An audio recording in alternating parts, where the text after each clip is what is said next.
Pessoal, uma boa tarde, bom dia, boa tarde já, né? Boa tarde a todos. Eu fico muito feliz com o convite para estar aqui. Eu fico muito feliz também de ter aceitado de estar aqui com vocês. Muitos rostinhos queridos, né? Saudosos, e muito bom estar aqui novamente encontrando vocês. Bom, pessoal, a conversa de hoje é simples, mas eu acho que vai ser rápida, mas sempre quando eu falo isso eu ultrapasso o tempo, né? Vamos ver o que vai acontecer hoje.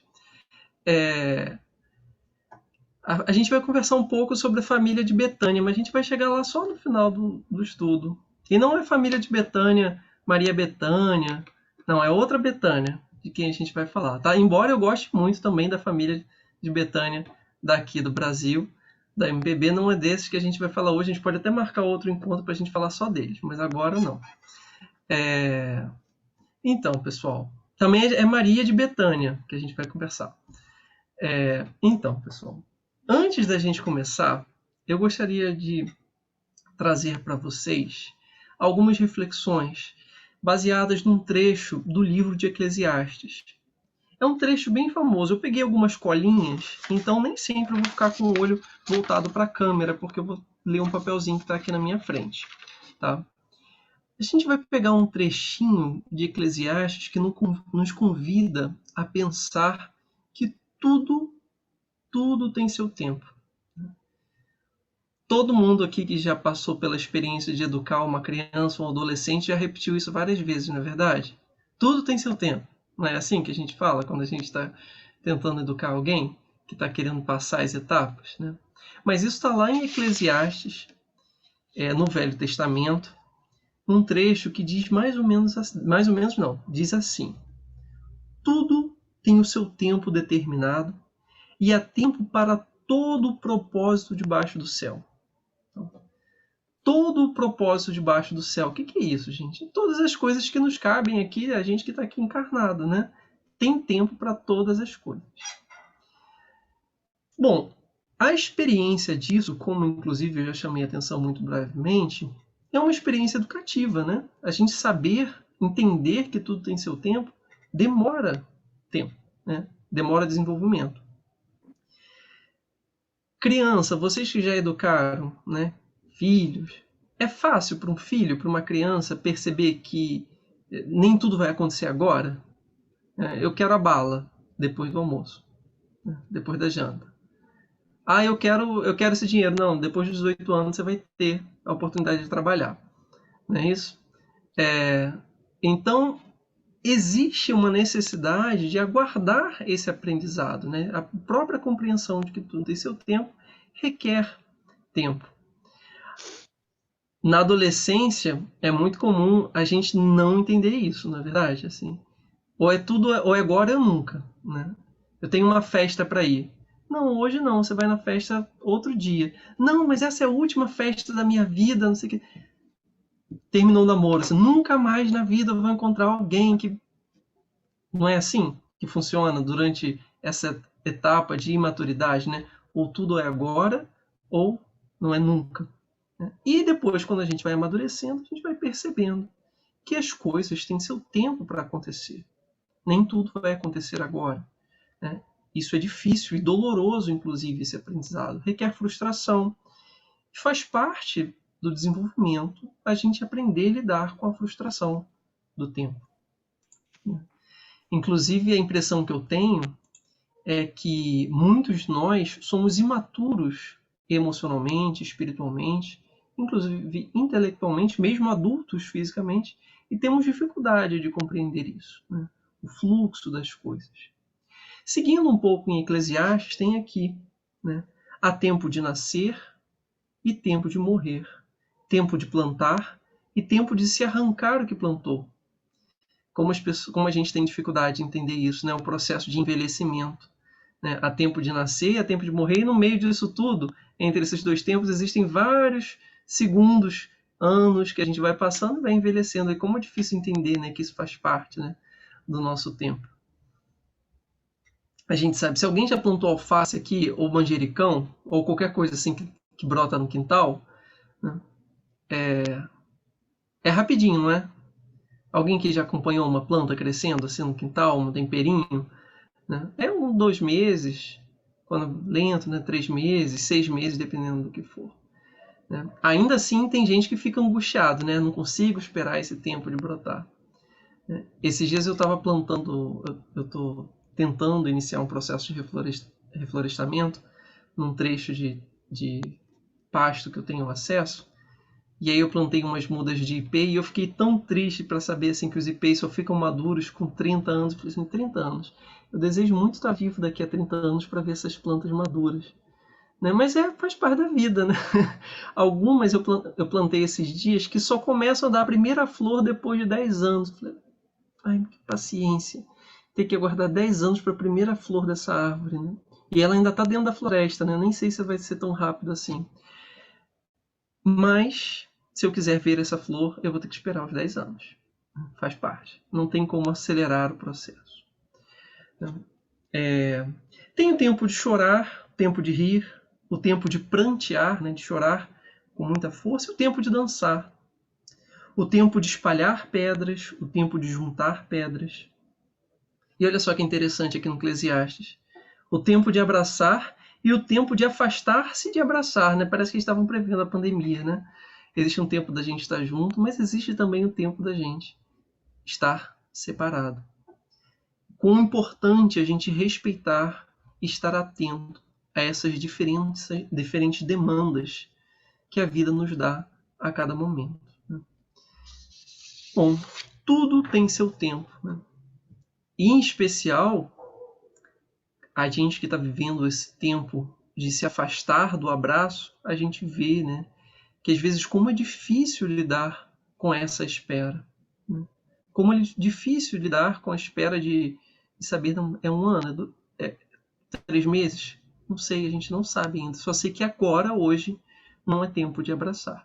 Pelo menos não fisicamente. Né? E como é difícil, e às vezes a gente não tem maturidade para poder lidar com essa demanda da vida. Bom, mas nesse momento agora eu queria deixar plantar, né, esse trecho do Eclesiastes que fala que para tudo há tempo. Há tempo para todo o propósito debaixo do céu. Então, a gente que está aqui encarnadinho tem que lidar com esse fluxo da vida, né, e respeitá-lo. Bom, quando a gente era criança, ou quando a gente era adolescente, provavelmente a gente tinha um sonho de ser algo, não é? Assim, o que você quer ser quando crescer? O que eu quero ser quando crescer? Imagino que todos vocês já se fizeram essa pergunta, não foi? E a gente ouve hoje das crianças dançarino, astronauta, médico, lixeiro, quero ser professor, quero ser um monte de coisas, né? Isso porque a gente acaba, com essa pergunta, a gente diminui muito o espectro possível de resposta, a gente acaba falando de profissão. Mas o que eu quero ser quando crescer é uma pergunta muito mais ampla. Ser não é ter profissão. Ser é muito mais do que isso. Né? Eu sou William, sou brasileiro, eu sou uma pessoa com diversas características emocionais, de personalidade. Além disso tudo, também tenho uma profissão. E aí eu gostaria de que vocês fizessem um exercício de memória agora e tentassem se lembrar de quando vocês eram crianças e adolescentes, quando vocês se faziam essa pergunta, o que vocês respondiam para si mesmo? O que eu quero ser quando crescer?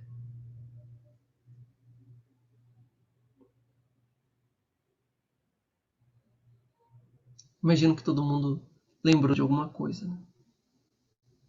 E já se passou um tempo, né, que vocês fizeram essa pergunta pela primeira vez, imagino. E aí, agora vocês são alguma coisa. Vocês sempre foram algo, né? Eu sempre fui algo. Mas vocês são aquilo que vocês queriam ser? Provavelmente 100%, 100% não, né? Porque a vida nos leva a caminhos às vezes tortuosos, mas somos muito, né? Somos muita coisa. Novamente, quando a gente é adolescente, a gente quer ser tudo ao mesmo tempo agora, não é assim? Eu quero isso, quero fazer Eu lembro que quando eu já fiz essa pergunta a várias pessoas que estavam no processo, na etapa de escolher o que queriam fazer do vestibular, aí a pessoa me respondia, assim, o adolescente me respondia: eu quero ser médico, nas horas vagas eu quero ser bailarina, e aí também eu quero ser cozinheiro, e no final de semana eu vou ser piloto, né? E aí parece, quando a gente é adolescente, que a gente pode ser todas essas coisas, e quando a gente vira adulto, a gente fica pensando, como é que eu vou ser pai e professor ao mesmo tempo? Só duas coisas já são difíceis, né? Mas a gente queria ser isso tudo, né? Essa pergunta é muito importante, gente, porque quando a gente se depara com o processo de amadurecimento, a gente vê que não é possível ser tudo ao mesmo tempo. Não dá para ser tudo. Embora a vida nos peça uma multiplicidade de ações, frequentemente, a gente não pode ser tudo. A gente, em algum momento, tem que fazer escolhas, né? Para eu ser pai do jeito que eu quero ser, eu não posso ser tudo, porque senão eu vou estar abandonando alguma das tarefas. Se eu quiser ser um profissional pleno em todas as funções, eu tenho que abrir mão de algo, né? O dia tem 24 horas, né? E eu tenho que fazer tenho que selecionar como que as minhas 24 horas são. Mas isso nos aflige muito, né? Quero ser muita coisa. Quero ser rico? Será que eu quero ser rico? Né? Quero viajar? Será que eu quero viajar mesmo? Quais são as demandas, quais são os desejos que nos guiam, né, em direção àquilo que somos ou àquilo que queremos ser?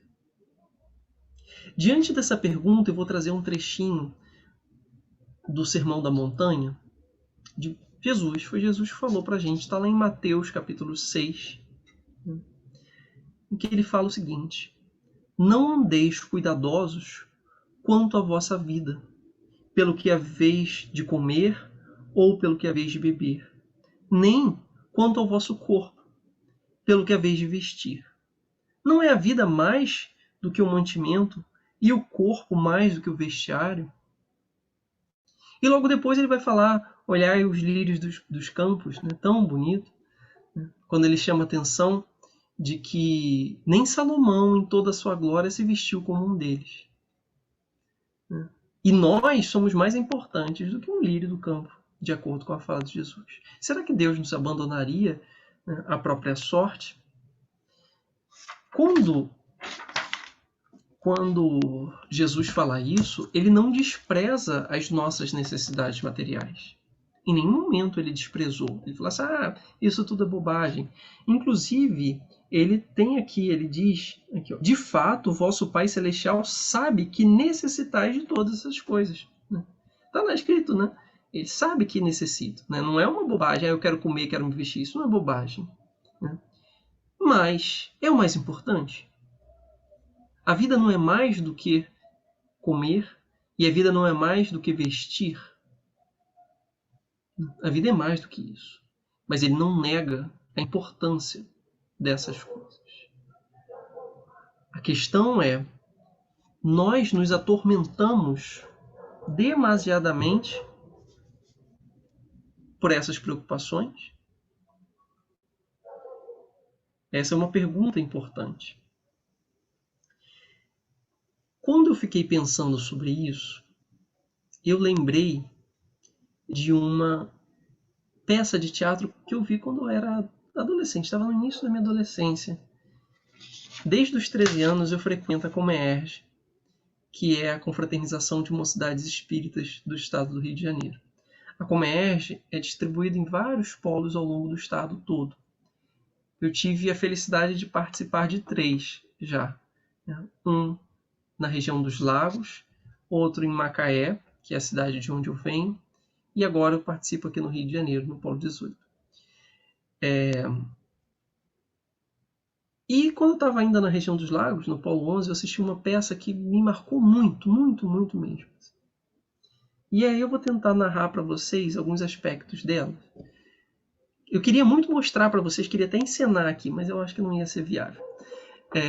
Mas ela se chamava assim, Não Esqueça o Principal. É uma historinha bem simples. Era uma mulher que andava muito preocupada com as suas necessidades mais primárias, né? Comida, né? Abrigo, o que era muito legítimo, em especial porque ela carregava em seus braços uma criancinha, um bebê ainda. E ela orava e clamava aos céus pela oportunidade de dar conforto para essa criança, porque essa criança iria crescer e ela não queria que essa criança passasse por todas as dificuldades que ela, mãe, passou na vida. E ela clamava, e ela pedia, pedia, pedia, e não via solução. Até que um dia ela passa em frente a uma caverna que ela nunca tinha visto naquela região. Parece que aquela caverna tinha brotado ali como mágica. E ela, muito curiosa, entrou na caverna, e da caverna vinha um som estranho, né? Era algo que ela se confundia e parecia que era uma voz de uma pessoa, mas ela não tinha certeza. Com o caminhar dela, e assim que ela foi adentrando cada vez mais fundo pela caverna, ela se deu conta de que fato era uma voz que conversava com ela.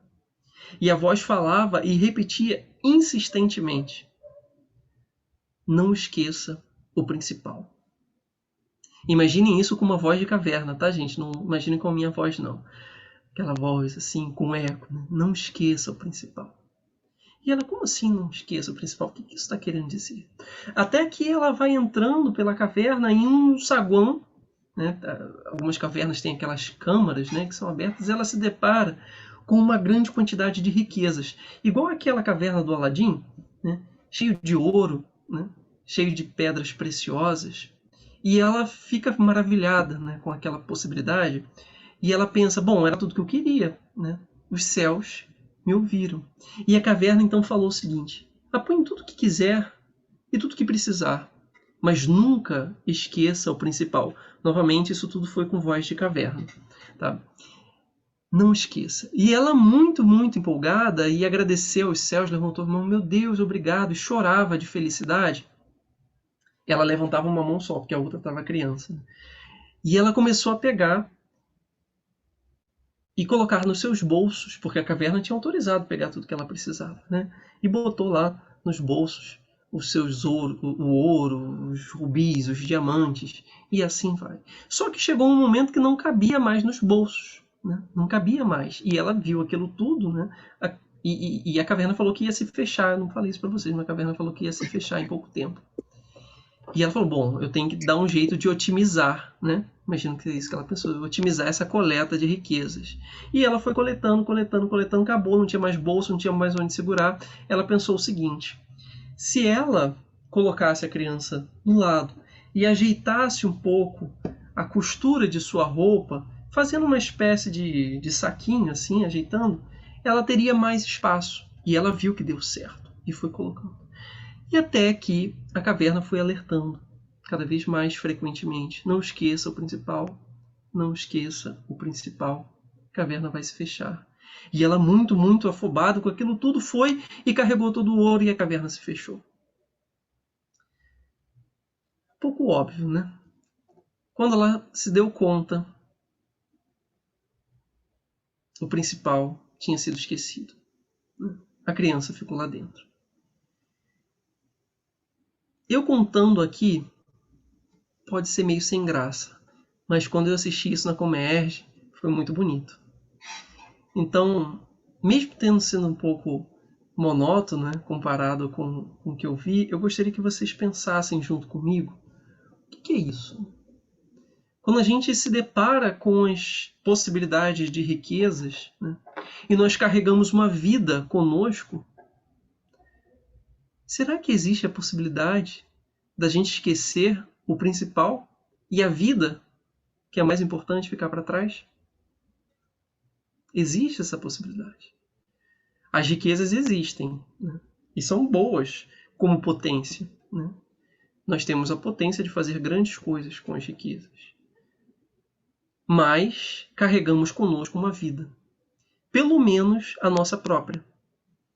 dependendo da nossa posição na vida, podemos carregar conosco a vida de outras pessoas também, como essa mãe. Mas se não temos filhos, se não temos família que dependa de nós, pelo menos a nossa própria vida carregamos para todos os lados. E não tem como fugir dela. O que é o nosso principal quando entramos numa caverna cheia de riquezas? Quando se abre na nossa frente a possibilidade de ter várias e várias experiências no mundo. E aí, gente, repara que eu estou falando de riqueza, eu não estou falando de ouro, não. Tá? Na historinha era ouro, era diamante. Mas a vida nos apresenta uma miríade imensa de experiências possíveis. Muitas. Eu posso viajar, adoro viajar, inclusive, nem sempre posso. Eu posso comprar coisas aqui para casa que são simples, mas que me dão conforto. Eu posso fazer uma casa. Eu posso escolher a maneira como uso os recursos que a vida me oferece. Óbvio que para uns os recursos são muito abundantes, para outros os recursos são mais escassos, embora isso seja tema de discussão, não é exatamente isso que a gente vai tratar aqui agora. Diante do que temos, recursos que a vida, que a encarnação nos oferece, como nós utilizamos e o que escolhemos como principal? Eu tenho certeza que a maioria de nós, se não todos, já nos deparamos em algum momento da vida em que encontramos uma crise existencial. Já aconteceu isso? Pergunta-se, qual é o sentido dessa existência? Para que eu estou fazendo isso tudo? Eu não estou vendo todos vocês, mas eu tenho quase certeza que se eu pedir para levantar a mãozinha, assim, quem já passou por isso, vários vão levantar a mãozinha, né? Qual é o sentido dessa experiência, né? Tanta dor. É alegria, sim. Mas é sofrimento também. E existem períodos em que os sofrimentos dão de lavada nas alegrias. Né? E qual é o sentido disso tudo? Para que eu estou passando por isso? E a gente começa até a duvidar dessa história. Realmente a encarnação tem essa... É isso mesmo, né? E no meio disso tudo vem algumas dúvidas. Qual o objetivo da minha vida, né? Já que eu estou aqui, já que eu vim, o que eu tenho que fazer? E aí a gente pode até ficar numa crise existencial dos espíritas, que é o seguinte, a gente tem tantas possibilidades na encarnação, mas o que estava no meu planejamento reencarnatório? É uma crise existencial típica de espírita, né? Ficar perguntando assim, o que planejou antes de vir? E aí tem tantas possibilidades que eu tenho medo de ticar o errado, esquecer o que eu tinha que fazer, né? Esquecer o essencial, o principal. E aí eu faço uma sugestão. É só uma sugestão, tá, gente? Quando vocês tiverem nesse momento, tentem lembrar dos momentos alegres, aquilo que lhe dá sentido. Tá? Mas dos momentos tristes também. Façam uma listinha. Tá? Uma listinha do que vocês acham que é mais importante na sua vida. Caso vocês não estejam em crise agora, hoje, é o momento ideal. Tá? Vocês peguem uma listinha e façam assim, olha, o que eu quero fazer na minha vida? Mas o mais importante, assim, se tudo acabar, o que vai ficar? Eu já fiz isso uma vez. E aí eu falei lá, né? Eu quero promover espaços de educação. Eu queria ter a oportunidade de contribuir na conservação da natureza.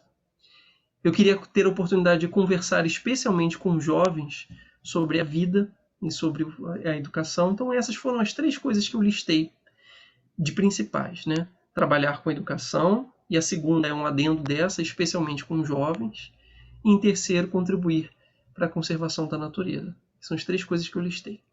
Quando o bicho está pegando, quando eu estou triste, e isso acontece, e às vezes eu faço um esforço imenso, inclusive para levantar da cama, e eu não consigo ver sentido no que eu faço, eu vou lá para minha listinha e falo assim, não, peraí, eu estou no caminho certo ou não? E aí eu tenho que fazer uns ajustes, né? Uns ajustes de rota. Eu sugiro que vocês façam isso, gente. De fundo do coração. Se não for uma listinha no papel, pode ser no celular, pode ser no computador, ou pode ser na mente. Gravar no fundo do coração. Né? Fazer uma análise profunda e uma escolha de que quando a vida for turbulenta, Quando me sobrar pouca coisa, o que não pode faltar em momento nenhum? E aí a gente lembra lá da pergunta 132 do Livro dos Espíritos, que nos convida a pensar qual o objetivo da reencarnação. Né? E que fala que é para o aprimoramento próprio, né, espiritual, mas também é para contribuir com o desenvolvimento da coletividade. E aí, na hora de fazer as listinhas de vocês, do que é mais importante, eu peço que vocês considerem essa questão 132 do Livro dos Espíritos, coloca ela do lado, para dar uma lida na hora de fazer a listinha. Bom, estou enrolando, né? Não estou enrolando não, gente. Isso tudo é para a gente apresentar a família de Betânia. Que família é essa? Até onde a gente sabe, a família de Betânia era composta por 3 pessoas, 3 irmãos. Lázaro, Maria e Marta. Tudo indica que Marta era a espécie de mais velha, né, que tomava conta da casa, a irmã que cuidava de tudo, né? Às vezes a gente tem nos nossos arranjos familiares, né, um irmão mais velho ou uma irmã mais velha que é responsável pelos cuidados daquela casa, né? Era o caso da família de Betânia, né? De Lázaro, Maria e Marta. Marta era essa responsável pela casa. Tudo indica também que Marta, Maria e Lázaro tinham uma relação de amizade com Jesus. O livro As Primícias do Reino, onde se encontra o capítulo A Família de Betânia, que a gente está trazendo a partir de agora, nos pontua que Betânia era uma cidade que ficava aproximadamente 1 hora de distância de Jerusalém. E era uma cidade muito bucólica, com jardins, simples, agradável. Tenho certeza que também nós um dia, todos nós aqui, já passamos em algum momento por algum lugar que por natureza nos convida à reflexão e à tranquilidade. Né? Uma praia ou um gramado, um jardim, em alguma cidade menor, menos agitada que o Rio de Janeiro. Isso é mais fácil de fazer. Né? E alguns lugares nos convidam a uma tranquilidade, a uma introspecção. E Jesus frequentemente se direcionava a Betânia como esse espaço de tranquilidade. Bom, se até Jesus, né, gente, até Jesus tinha que de vez em quando tirar umas férias assim de alguns dias para poder refletir num lugar lá mais tranquilo. A gente se lembra que Jesus, no início de sua carreira, se é assim que eu posso falar, né, dos 3 anos de maturidade, né, nessa última encarnação de que a gente tem notícia, ele passou um tempo no deserto refletindo, não foi? Então é importante que a gente se aquiete em algum momento para poder tranquilizar o coração e conseguir se vincular, inclusive, a Deus. Jesus fazia isso em Betânia e era nesse espaço de tranquilidade, de suavidade, que ele encontrava os seus amigos, Lázaro, Maria e Marta. E um dos dias em que ele estava se direcionando, caminhando pelos arredores de Jerusalém, ele segue numa jornada e passa por Betânia. E lá em Betânia, quem eram seus amigos, né? A casa de Marta, a família de Marta. E ele entrou na aldeia e certa mulher de nome Marta o hospedou. Eles eram tão à vontade, né, com os outros, né, que hospedou, fica na minha casa. Como eu recebo amigos de vez em quando de Macaé, quando vinham antes da pandemia aqui para o Rio de Janeiro, falaram, fica lá em casa, por favor, não paga um hotel não. E eu acho ótimo, inclusive, receber os meus amigos. E imagino que Marta também fez isso com Jesus. E ela tinha uma irmã chamada Maria, como eu chamei a atenção, e que quando Jesus chegou, ela se sentou, Maria se sentou aos pés de Jesus para ouvir a sua palavra. Enquanto isso, Marta estava extremamente preocupada com outras coisas. Imagina, gente, quem preparou o salgadinho? né? Tem pão? Não tem pão? Ai meu Deus, o que eu vou servir para Jesus beber? Né? E aí, e que é muito comum, né? Eu passo por isso, meus pais passam por isso, eu tenho certeza que todos vocês aqui, quando já receberam uma visita muito querida em casa, já tiveram essa preocupação, não foi? O que eu vou servir? Porque a gente sabe que quando a gente gosta muito de alguém, a gente quer servir do bom e do melhor, não é assim? Imagina, Jesus, eu vou servir o melhor para ele. Essa era a preocupação de Marta, né? E ela estava de um lado para o outro, fazendo, ai meu Deus, a casa está suja, ai meu Deus, tem uma barata ali. E essa poeira, Jesus vai achar o que de mim se ver essa casa toda cheia de poeira? Né? E aí Marta deve ter ficado assim, o tempo vai passando, né? Eu sinto isso, né? Eu sinto essa coisa crescendo dentro de mim, né? Eu tô aqui e fulano não está ajudando. Olha só. Estou fazendo isso tudo o dia todo e fulano está sentado vendo televisão. No caso não era televisão, é vendo Jesus, né? Não está ajudando nada. Né? E aí, o que vai acontecer, gente? Marta vai chegar no momento assim que chega, né, internamente assim. Aí ela foi lá e perguntou para Jesus, né? Jesus, vou ler aqui para não botar palavras na boca de Marta que ela não disse, tá?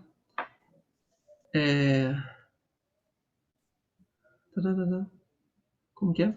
Senhor, não te importas que minha irmã me deixe servir sozinha, né? Te servir sozinha? Você não está vendo isso não, Jesus? Né? Eu estou fazendo tudo aqui, ela está aqui sentada ao seu pé, isso não te incomoda?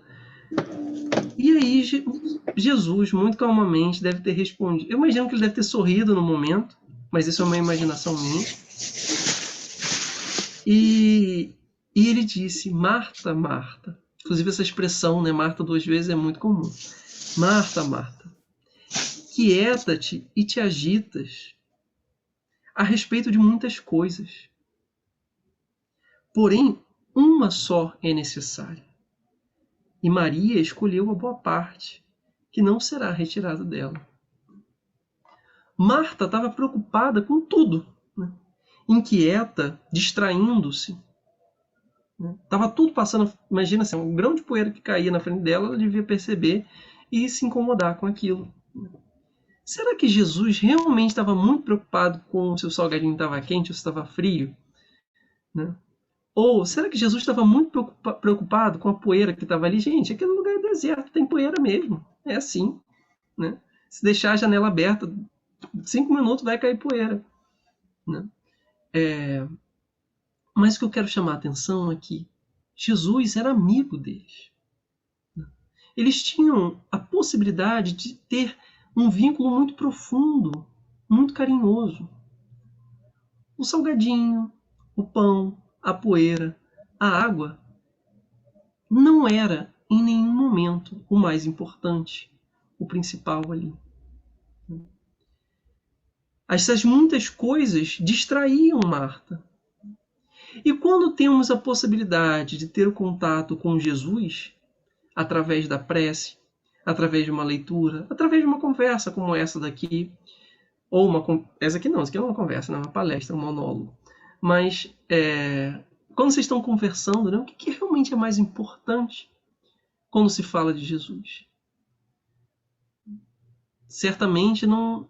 Eu sei que a gente adora se reunir com salgadinhos e com bebidas para falar de Jesus, né? Casa espírita, vamos trazer a casa espírita de fulano para vir para cá. Eu sei que o mais importante é o que a gente vai falar, mas o salgadinho também é muito gostoso, né? Todo mundo gosta de reunir para comer. Eu sei que isso é típico de casa espírita, inclusive que dizem por isso que as pessoas chamam de centro de mesa, né? Espiritismo de mesa, porque todo mundo se reúne em volta de uma mesa para comer depois das reuniões. Mas isso não é o mais importante. Maria escolheu a melhor parte, que era sentar e ouvir o que Jesus tinha para trazer. E no livro As Primícias do Reino, Amélia Rodrigues ainda chama a atenção de que logo depois disso, Jesus contou uma pequena história. Imagina que um rei chega em sua casa e fala, e que deseja falar sobre suas intenções para a condução do reino. Quem escolheu a melhor parte? Aquela que se sentou para ouvir o que o rei tem a dizer? Ou aquele que foi para a cozinha preocupado em preparar alguma coisa para servir? Muito provavelmente o rei estava tão ocupado que nem teria tempo para poder aproveitar aquela coisa que seria comida oferecida, né? O mais importante é o que ele tinha para dizer. Existe a uma parte necessária, que foi aquela que Maria escolheu. Emmanuel, no livro Vinha de Luz, no capítulo 3, recomendo muito, faz uma discussão sobre esse trecho em que Jesus diz: mas só uma coisa é necessária. Eu não vou ler aqui todo o capítulo de Emmanuel, mas eu vou trazer para vocês uns trechinhos bem pequenos, tá? Emmanuel diz que amealharás enorme fortuna, ou seja, você pode ter muita fortuna. Entretanto, você vai ignorar por muitos anos a região da vida que te conduzirá o dinheiro. Eu posso ter muito dinheiro, mas eu não sei para onde isso vai me levar. E ele vai citando vários casos em que a gente pode controlar a fala, como, por exemplo, eu posso ter buscado as melhores palavras, a melhor entonação para falar com vocês, mas eu não tenho pleno controle das consequências da minha fala no coração, no ouvido, na mente de vocês. Não tem. Quantas vezes, como evangelizador, eu já tive a oportunidade de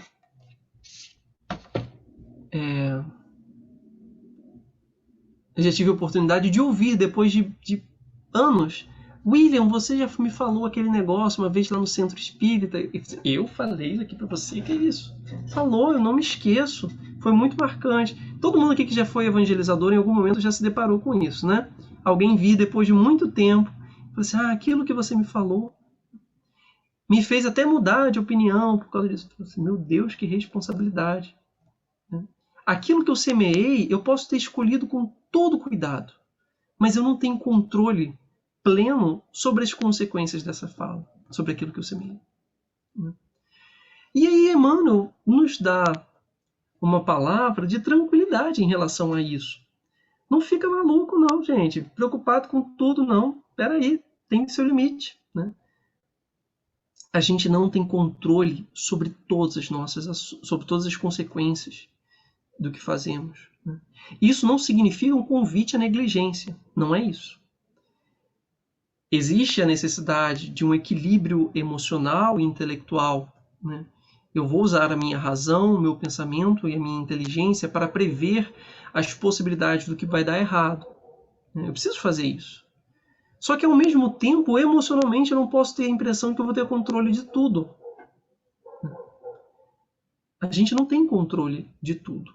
Embora a gente deva usar a razão para minimizar os possíveis erros no futuro.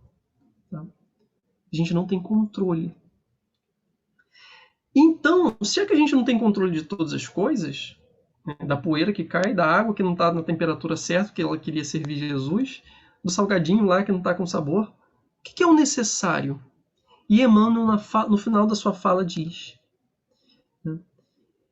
Jesus desejava dizer que, acima de tudo, compete-nos guardar dentro de nós mesmos uma atitude adequada ante os desígnios do Todo-Poderoso. Realizando esse necessário, cada acontecimento, cada pessoa e cada coisa se ajustarão a nossos olhos no lugar que lhes é próprio.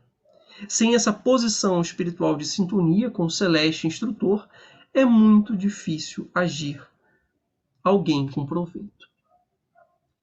Então, de acordo com Emmanuel, diante de todas as nossas tarefas mundanas, e eu chamo mundano a tarefa do mundo, a mesma coisa que a gente tem que fazer, tem que limpar a roupa, tem que varrer a casa, tem que fazer isso, tem que trabalhar, tem que fazer isso tudo. Diante de todas essas ações, se tivermos uma conexão profunda com Deus, ou com a espiritualidade, ou mesmo com aquela nossa listinha, né, que é um compromisso com o sentido da nossa vida, essas ações vão ganhar a dimensão que lhe cabe. Não vão ser maior nem menor do que realmente deve ser. E aí então, gente, a gente precisa ter essa conexão existencial, né, com os nossos propósitos, com Deus, com a espiritualidade, com a fé de cada um, né? Tem gente que não vai falar de espiritualidade, tem gente que vai falar de propósito mesmo, de sentido da vida. Para que nos momentos de crise, para que quando Jesus vier à nossa porta para conversar conosco, nós saibamos escolher o que realmente deve ser feito naquele momento, né? E não nos distrair com as coisas que são necessárias, mas em outro momento. Eu comecei falando que nós temos tempo para tudo, né? Quando Jesus está do nosso lado, o tempo é dele. O tempo é para se conectar com ele. Para que quando passamos a servir, e precisamos servir, né? Jesus várias vezes nos convida a servir, nós já estejamos embebidos da presença de Jesus. E aí servir vai ganhar outro sentido. Não vai ser só servir a água, servir salgadinho. Vai ser algo mais. Porque o necessário já vai estar com a gente. É preciso ter calma, gente. Não turbemos o nosso coração. É isso. Pessoal, eu encerrei. Já foi avisado aqui para mim que eu encerrei. Mas foi no momento que eu estava prevendo mesmo. Depois vai ter uma música para a gente pensar também, fazendo esse convite a essa calma, essa conexão, que é a melhor parte, que Maria escolheu e que a gente também pode escolher. Obrigado pelo ouvido, pela paciência de vocês. Sinto que eu não trouxe nada muito profundo, mas foi o que dava para trazer hoje. Tá. Obrigada, Will.